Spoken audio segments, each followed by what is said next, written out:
그 차례가 되면 또 설명을 드리고, 일단 중요한 거는 열람 일시 그리고 페이지 수 이거 꼭 확인하시라는 거. 그리고 프린터 했는데 10장, 10페이지인데 9장밖에 안 나왔다. 그럼 다시 출력하셔야 돼요. 네, 이런 거 사소한건데 실수하기 쉬우시니까. 그리고 이제 위에 동그라미 친구는 제가 왜 쳤냐면은 이거는 이제 계약서 쓰실 때 뭐 다른 거 보고 쓰실 필요 없고요. 위에 있는 거 등기 끊었을 때 이거 그대로 쓰시면 돼요. 네. 뭐 내가 내 마음대로 예를 들어서 여기가 지금 제 29층 제 100-101-2902호라고 돼 있죠. 근데 이거를 굳이 뭐 내 마음대로 제 29층 제 101동 그리고 제 2902호 이렇게 쓰실 필요 없다라는 거예요. 법적으로 문제가 안 생기는 건 이렇게 그대로 쓰셔야 돼. 등기에 나와 있는 그대로. 네. 그리고 뭐 아시고 계시겠지만은 여기 등기 계약서 작성하실 때 여기 이제 이 소재지를 그대로 작성하시는데 이게 다 거의 다 구주소거든요. 예. 이거는 신주소를 바꿔서 쓰는 게 아니세요. 이거는 구주소 쓰는 게 원칙이에요. 그대로 등기에 나와 있는 그대로. 예. 그리고 신주소를 바꿔야 되는 경우는 계약서 작성하실 때 임차인하고 임대인하고 밑에 란 있죠. 중개사무소 쓰는 거랑 그거는 신주소로 바꿔주셔야 돼요. 예. 그거는 구주소로 하시면은 동사무소가 아니죠. 주민자치센터 가시면은 학점자랑 그거 하실 때 태클을 걸어요. 그러니까 그거만 신주소고 나머지 계약서 딱 상단에 작성하는 소재지 주소는 등기 끊어서 있는 그대로 작성하시면 돼요. 토시아가 틀리지 않게. 그래서 그 부분을 알려드린 거고요. 그리고 이제 중간 동그라미에 뭐 면적이 쭉 있는데 이거는 뭐 특별한 거를 제가 의미하려고 적은 게 아니고요. 보통 건물이 하나가 올라가면은 한 필지 하나가 올라가면은 참 쉽긴 한데 건물이 간혹 가다가 여러 필지 하나가 올라가는 경우가 있어요. 근데 이거 같은 경우는 아파트니까 당연히 여러 필지겠죠. 근데 일반 뭐 주택이라든가 아니면 원룸이라든가 상가건물이라든가 이런 경우는 간혹 가다가 뭐뭐 외 1필지, 2필지 있거든요. 그러면은 그 필지 수를 다 끊으셔야 돼요. 그러니까 예를 들어서 저희가 봤을 때는 딱 육안 봤을 때는 이게 한 100평 되는 것 같아요. 땅이. 100평 되고 건물에 한 7층짜리가 올라가 있어요. 그래서 등기를 다 끊었어요. 자신 있게 토지 건물을 끊었는데 계약서를 막 쓰는데 토지에 그냥 보고서 토지에 나왔는 면적 그대로 쓰고 보니까 40평밖에 안 돼요. 토지. 그거는 뭐냐? 그거는 본인이 건물 등기를 끊으시면은 왜 1필지, 2필지 갔는데 나머지 토지 건물 등기를 안 끊으신 거예요. 그러니까 나머지 등기를 끊어가지고 다 추가를 하셔야 돼요. 그래서 그거에 대한 사례도 있어요. 다음에.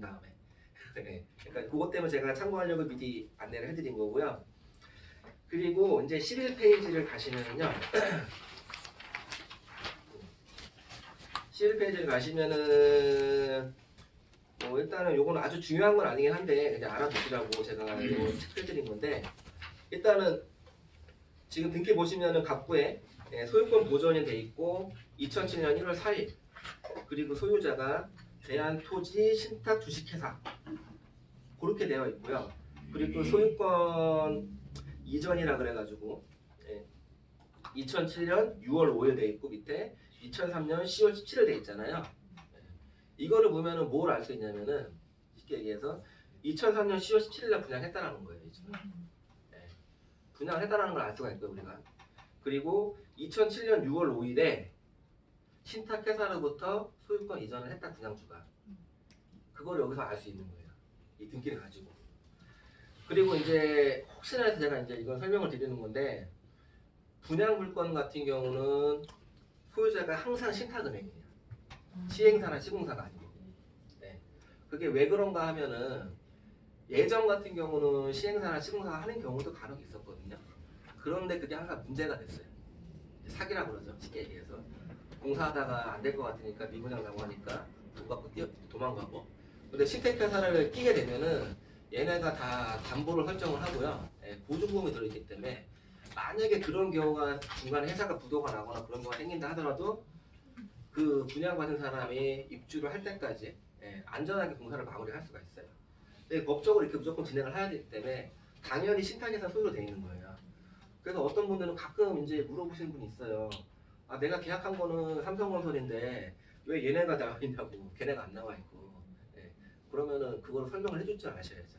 최소한 그렇죠? 그러니까 그 어려운 건 아니에요. 그래서 그거 이제 참고로 이제 알려드렸고, 그리고 이제 보니까 소유자가 두 분이네요, 이 집은. 그쵸? 네, 공동 명의로 뭐 이종섭 씨랑 김민희 씨 보니까 딱 두 분 같네요. 같은 집에 거주하시는 거 보니까.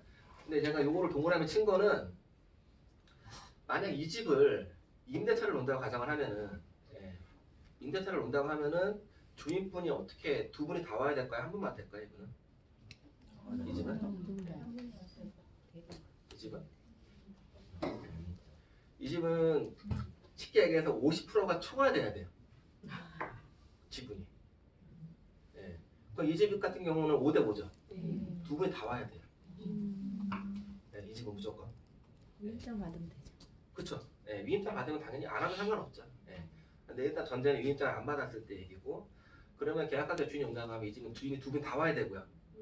그리고 제가 또 하나 여기서 질문이, 주인 두 분 다 오셨어요. 저희 사무실에 오셨어요. 예. 근데 제가 이제 예를 들어서 저희 학교님이 중개사인데 공동중개를 했어요. 예, 손님 오시고 와서. 예. 그러면 계약서를 출력해야 되잖아요. 계약서를 총 몇 장을 뽑아야 될까요? 이런 경우. 이것도 지금 착각하시는 분들 상당히 많으세요. 실무에 가시면은. 예. 일단은 공동중개니까 2장. 주인 2명이니까 2장. 쉽게 얘기해서. 그렇죠? 그리고 손님 거 5장. 5장을 뽑으셔야 되는 거예요. 네. 근데 이런 경우 같은 경우 나중에 저도 이제 공동중개 하다 보면은 항상 이제 오픈한 지 얼마 안 되고 그런데 가면은 계약서를 항상 3장 뽑으세요. 항상 계약서를. 네. 그게 습관화가 돼 있으셔서. 그러니까 이런 경우 3장이고 만약에 단독 중개했다. 그럼 4장이겠죠. 쉽게 얘기해서. 네. 그러니까 그런 것도 사소한 거긴 한데 예, 그렇게 하는 게 원칙이라는 거는 꼭 참고로 알아두시라고 제가 요거를 따로 표시를 해드린 거예요. 네. 그렇게 알고 계시면 되고요. 이제 그 다음 장을 넘어가시면은 지금 보시면은 이제 뭐 보시면 아시겠지만 이제 공동구입이 있었는데 요 집을 팔았죠 지금 보시니까. 네, 명의를 넘겼잖아요 다시. 지금 2014년 10월 23일 날. 근데 똑같이 또 공동명의로 넘기셨네요. 네, 지금 보니까 신동준 씨랑 박미자 씨. 그쵸? 네. 그런데 이게 지금 등기가 따로따로 돼 있죠 지금. 왜 그러냐면은 소유자가 한 명이 아니셨으니까. 집은 그대로 갖고 오신 거예요. 네. 만약에 이걸 하신 분이 신동준 씨 한 분이다. 그러면 그 하나로 끝나는 건데 이게 똑같이 공동소유이기 때문에 따로따로 간 것뿐이에요 이거는. 그래서 그 정도 봐주시면 되고, 그리고 이제 13페이지 가시면요.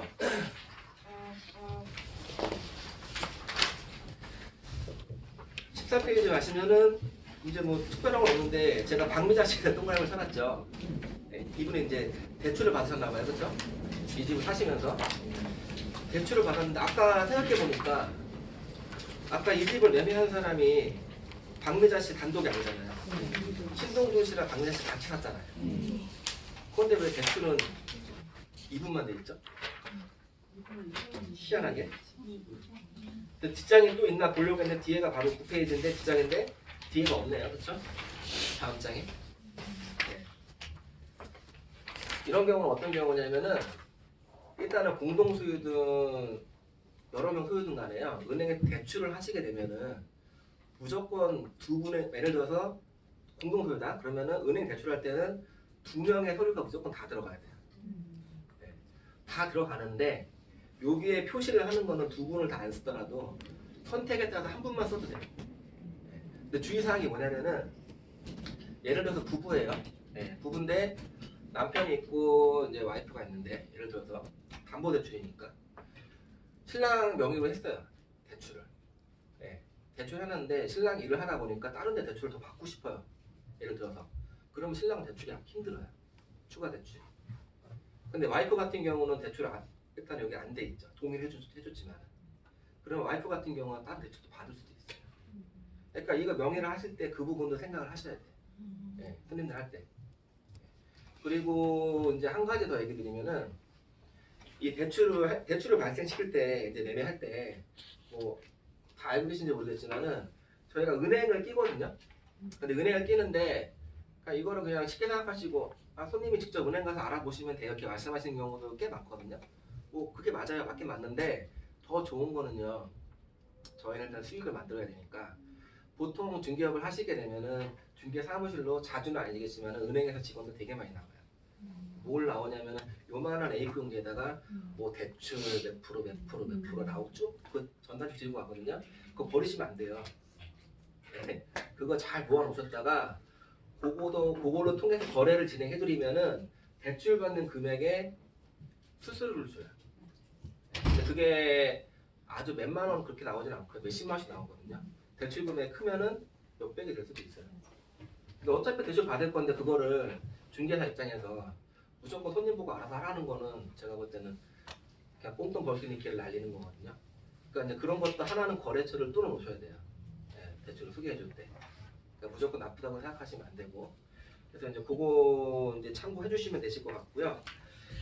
그리고 이제 14페이지 가시면은 요거는 한번 보시라고 그냥 넣어드린 거예요. 이제 보신 분이 있을지 모르겠는데 매매 목록이라고 요즘에 아까 제가 듣기 끊을 때 공동담보랑 전세 목록 체크하고 매매 목록을 체크했는데 공동담보랑 전세 목록은 이 집에는 없었기 때문에 안 나온 거고요. 매매 목록은 있기 때문에 나온 거예요. 네. 근데 매매 목록은 이렇게 표시가 돼요. 거래가액이 4억 2천 표시가 되어 있죠. 이런 식으로. 그러니까 매매가가 표시가 안 되는 경우는 경매, 네, 경매나 아니면은 최초 분양받았을 경우는 매매가를 알 수가 없죠. 그런 경우는. 근데 그 외에 중간에 거래가 되는 경우는 이런 식으로 무조건 매매 목록으로 해서 매매가가 표시가 돼요. 그러니까 요거는 제가 못 보신 분들도 많이 계실 것 같아가지고 한번 이런 게 있다라는 거를 보시라고 제가 넣어드린 거니까 매매 목록은 이렇게 봐주시면 될 것 같고요. 그리고 이제 두 번째 사례로 넘어가는데요. 두 번째 사례로 넘어가는데 제가 두 번째 사례까지만 하고 싶게요. 두 번째 사례까지만. 네. 여기도 보니까 지금 1페이지 보니까 집합 건물이네요. 집합 건물이고 3층에 303호. 이 건물을 제가 설명하기 전에 전제가 제가 중개했다 가정을 하고 저는 손님을 모시고 가서 작은 원룸을 중개했거든요.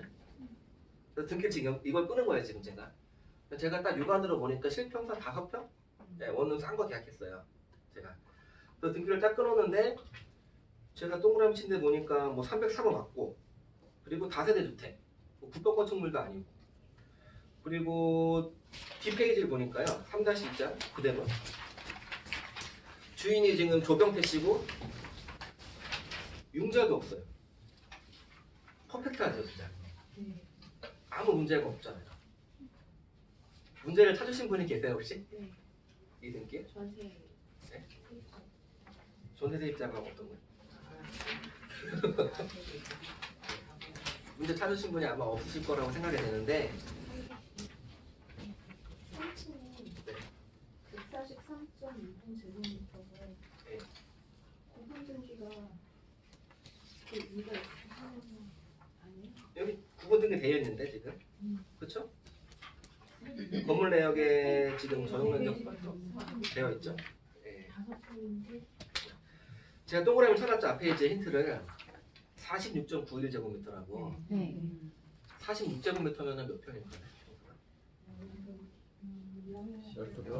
열세 평? 그렇죠? 뭔가 이상하죠? 저는 분명 5평짜리 집을 보고 왔는데 네. 등기를 보니까 열 몇 평이네 이 집이. 이게 좋은 일이 아니거든요. 이상하잖아요. 안 맞잖아요. 뭔가. 네. 그러면 이제 여기서 일반적인 중개사를 한번 의심을 해봐야 돼. 뭐지 이게? 왜 이렇게 돼 있지? 네. 이 집이 어떤 집이냐면은 지금 303호인데 주인이 304호만 있는 게 아니고요. 301호, 302호가 옆에 있는데 301호, 302호는 불법으로 증축한 집이에요. 그러니까 그 세 집을 합치면 이 면적이 나와요. 네. 그러면 301호랑 302호 같은 경우는 등기 없는 집이에요. 네, 쉽게 얘기해서 등기 없단 말이에요. 그러면 그 세입자들은 이 집에다가 아마 전입신고를 확정을 해놨을 거예요. 303호로 당연히 쉽게 얘기해서. 그래서 이거는 제가 왜 넣어드렸냐면은 나중에 중개하시다 보면은 상가주택이라든가 아니면 옥탑방 같은 경우나 이게 육안으로 딱 봤을 때 이게 3층 건물인데 4층은 새 집으로 증축을 했어요. 예. 그런 집 같은 경우 등기 끊을 때 이걸 꼭 한번 의심을 해봐야 돼요. 예. 그러면 이런 집 같은 경우는 저는 다행히 303호를 계약했지만 만약에 301호를 계약했다. 301호 등기권 아무리 써도 안 나와요. 301호가. 그럼 이거를 계약을 해야 되냐 말아야 되느냐. 이 내막을 모르면 할 수가 없잖아요. 쉽게 얘기해서. 그런데 그런 부분들이 있으니까 그거를 꼭 한번 염두해 두시라고 넣어드린 거고, 해결책은 만약에 301호를 계약한 경우는 이 집 같은 경우는 뒤에 이 페이지에 보시면 알겠지만은 주인이 살고 있어요. 그 집에. 그렇죠? 그 집에 살고 있죠. 이 집 같은 경우는 만약에 전세를 들어간다고 하면은 전세를 들어간다고 하면은 303호로 등기가 되어 있는 다른 세입자들 금액을 정확히 확인을 해야 돼요. 당연히. 근데 만약에 월세다. 보증금 1000이나 500의 월세다. 그런 경우 같은 경우는 303호로 전입신고 확정일자를 받던가 303호로 계약을 써야 되는 거고요. 당연히. 내가 301호를 계약하지만은 계약서상으로는. 그리고 아니면은 그게 불편하다 그러면 주인이 살기 때문에 주인집으로 계약서를 써도 돼요. 이 집 같은 경우는. 방법은. 근데 이거를 이런 사례가 있다라는 거를 준비를 안 하고 계신 중개사가 만약 계시면은 그분 같은 경우는 이제 만약 계약하려고 처음 손님 와가지고 계약하려고 딱 갔어요. 모시고 갔어요. 계약 쓰려고. 근데 등기가 없어요. 이런 집인데 없을 수 있잖아요. 그럼 거기서 계약이 깨지는 거예요. 왜냐면 내가 설명을 못 하잖아요. 근데 만약에 저한테 왔다 그러면은 이런 집이 있을 수 있다라는 거를 제가 알고 있기 때문에 손님한테 이런 집은 이렇게 해서 이렇게 할 수 있다라는 거예요. 그리고 일단은 임대차 보호법상 무허가든 등기가 안 돼 있던 다 보호는 받을 수 있어요. 무조건 다. 그런데 제가 전세 같은 경우는 보호를 받을 수 있는 금액을 오버할 수도 있고요. 금액의 크기 때문에 제가 아까 자세하게 알아봐야 된다는 게 전제가 돼야 된다는 거 들어가는 거고, 월세 같은 경우는 제가 금방 얘기한 대로 303호로 계약서를 쓰고 그 집에 전입신고 확정일자를 해야지 뭐 하는 게 좋고요. 그리고 아니면은 주인집으로 그렇게 유도해서 중개를 할 수 있다라는 거. 그러니까 당황하지 마시라는 거예요, 그런 거.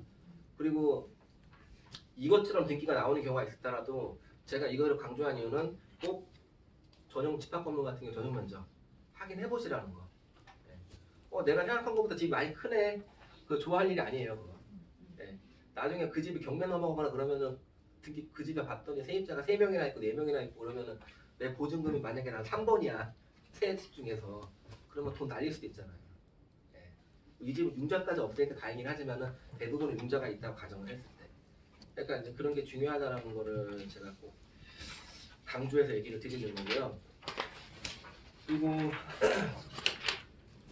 여기서 이제 추가적으로 이제 하나만 설명을 드리면은 여기 이제 조병 표시라고 제가 동그라미 쳐놨는데 이게 나중에 아마 복합적으로 제가 설명이 들어갈 거긴 한 다음 아마 그 뒤에 사례에 설명이 들어가긴 할 건데, 등기를 끊을 때 주인을 확인할 때 저희가 설명하기 제일 쉬운 주인이 누굴까요? 손님한테 안정하다고 설명할 수 있는 주인들이. 융자는 배제를 하고. 융자는 배제를 하고, 제가 볼 때는 제일 설명하기 좋은 주인은 원래 그 집에 살던 사람이 제일 설명하기 좋거든요. 그러니까 옛날부터 내가 살던 집인데 너무 집이 오래돼가지고 부시고 다시 지었어요. 그 집이 제가 볼 때 손님한테 제일 설명하기 좋거든요. 그러니까 이런 집은 안전하다는 얘기를 하기 좋죠. 그런데 그 전에 경매를 몇 번 넘어가고 풀리고 계속 가압류 들어왔다가 또 풀리고 그런 사례가 있어요. 지금은 깨끗해. 그런 집은 안전한 집이 아니에요. 그런데 현재 유효사항으로 등기를 끊어지게 되면은 그거를 다 확인할 수가 없어요. 제일 중요한 거. 그래서 이제 제가 다음 거 설명하기 전에 이거 설명을 드리는 이유가 현재 유효사항으로 끊는 거랑 말소사항으로 끊는 거랑 얼마나 진짜 그게 큰 차이가 나고 위험하다는 거를 제가 강조를 드리는 거고, 그게 정말 많이 중요하고 그거에 따라서 계약이 틀려지고 이루어질 수도 있어요. 근데 이게 또 무조건 좋은 건 아니에요. 현재 이제 말소상 포함으로 끊는 게. 왜냐면은 말소상으로 포함으로 끊으면 등기가 한 10몇 장씩 나와요. 오래된 집 같은 경우. 지금은 융자도 없고 깨끗해요. 근데 중간에 막 이 집이 뭐 사연도 많고 거기다 결국 경매 넘어갔어요. 그래서 지금 산 사람이 경매 낙찰받은 사람인 거예요. 그거 솔직히 문제 없잖아요. 농자도 없고. 근데 이런 집 같은 경우 만약에 등기를 다 끊어주면은 손님한테 한 1시간 설명해요. 네, 중요하지 않은데 쉽게 얘기해서. 그러니까 장점만 있는 건 아니에요. 단점도 있어요. 근데 이제 그거를 캐치를 하기 위해서는 제일 좋은 방법은 중개사가 만약에 어떤 집을 중개하기 전에 내가 그 건물에 대한 정보를 알고 있다고 하면은 요령껏 하시겠죠. 이 집은 내가 말소 사항을 끊어야 될지 현재 유효 사항으로 끊어야 될지 그게 도움이 될 수 있다는 거예요. 네. 그거 얘기 드리고 하나 더 빠뜨린 게 제가 금방 요 사례 설명드리면서 이 집을 제가 이제 303호인데 301호를 계약하러 왔어요. 근데 등기가 없잖아요. 그러면은 제가 아까 얘기한 대로 제가 설명을 잘해서 계약을 진행할 수도 있고요. 아니면은 선택을 하셔야 돼요. 내가 이 손님의 계약을 이 집을 해주고 싶어요. 해야 돼. 그러면 제가 얘기한 대로 준비를 해서 진행을 하셔야 되고 만약에 내가 이 집을 못 할 것 같아요. 이 손님이 하도 많이 봐서 이 집은 못 할 것 같고 다른 집으로 돌리고 싶어서. 근데 손님은 이 집이 마음에 들어해요. 그런 경우도 있거든요. 그런 경우는 어떻게 하셔야겠어요? 이 집을 불법 증축 건물이라고 아예 확 깎아버려야죠. 어디 가서든 못하게끔. 다른 중개사 사무소 가시면 그런 얘기 안 해주거든요. 그러면 최소한 이 손님은 이 집은 절대 다른 집이 안 해요. 그러니까 중개업을 하시면서 제일 안타까운 일이 같은 물건인데 내가 보여주고 했는데 옆집 가서 계약하는 거. 제일 열받죠. 근데 이게 뭐 제가 노하우라고 해야 되는지 뭔지는 모르겠지만은 이거 같은 경우는 이제 아예 그렇게 해버리면은 최소한 이 집을 옆집 가서 계약할 일은 없다는 거. 그리고 괜히 옆집 가서 내가 이렇게 얘기를 하면은 옆집 가서 이거를 아무리 좋다고 얘기를 해봤자 손님은 사람들 심리 자체가요 좋은 거보다는 안 좋은 게 더 귀에 잘 들어오거든요. 그걸 뒤집을 수 엎을 수가 없어요. 그래서 이제 그런 거를 통해서 내가 손님을 뭐 나쁘게 얘기를 하면 제 양손에 올려놓고서 제가 결정을 해주는 거죠. 이 집을 할지 안 할지를. 그래서 이제 그게 중요하다는 걸 한 번 더 얘기를 드리고 일단은 첫 시간 제가 여기까지만 하고요. 다음부터는 다음 시간에는 18페이지부터 해서 이제 또 다른 사례인데 좀 쉬었다가 10분 쉬었다가 하도록 할게요. 알겠습니다.